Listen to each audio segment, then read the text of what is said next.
మొన్న అహ్మదాబాద్, ఈరోజు కేదార్నాథ్ విమాన ప్రమాదాలు. ఉత్తరాఖండ్‌లో హెలికాప్టర్ కూలిన ఘటనలో అందులో ఉన్న 7గురు యాత్రికులు మృతి చెందినట్లు అధికారులు ధృవీకరించారు.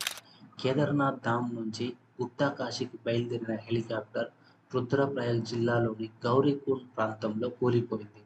ఈ దుర్ఘటనలో హెలికాప్టర్‌లో ప్రయాణిస్తున్న పైలట్‌తో సహా 6గురు యాత్రికులు అక్కడికక్కడే మృతి చెందారు. మృతులలో 23 నెలల చిన్నారి కూడా ఉండడం తీవ్ర విషాదాన్ని నింపింది. ఉదయం 5:20 ఈ ప్రమాదం జరిగిందని అధికారులు చెప్తున్నారు. కేవలం 10 నిమిషాల ప్రయాణ దూరంలో ఉండగా గౌరీకుండ్, సోనాప్రయాగ్ మధ్య గౌరీమాయ్ ఖార్గ్ సమీపంలోని దట్టమైన అడవి ప్రాంతంలో హెలికాప్టర్ కుప్పకూలింది. వాతావరణం సరిగా దారి కనపడకపోవడమే ఈ ప్రమాదానికి ప్రధాన కారణాలని అధికారులు భావిస్తున్నారు. మరణించిన యాత్రికులలో 5గురు పెద్దలు, ఒక చిన్నారి ఉన్నారు. వీరు ఉత్తరాఖండ్, ఉత్తరప్రదేశ్, మహారాష్ట్ర, గుజరాత్ రాష్ట్రాలకు చెందినవారని తెలిసింది. పైలట్ కూడా ఈ ప్రమాదంలో ప్రాణాలు కోల్పోయారు. ప్రమాద విషయం తెలిసిన వెంటనే సహాయక బృందాలు చర్యల కోసం ఘటనా స్థలానికి బయలుదేరాయి.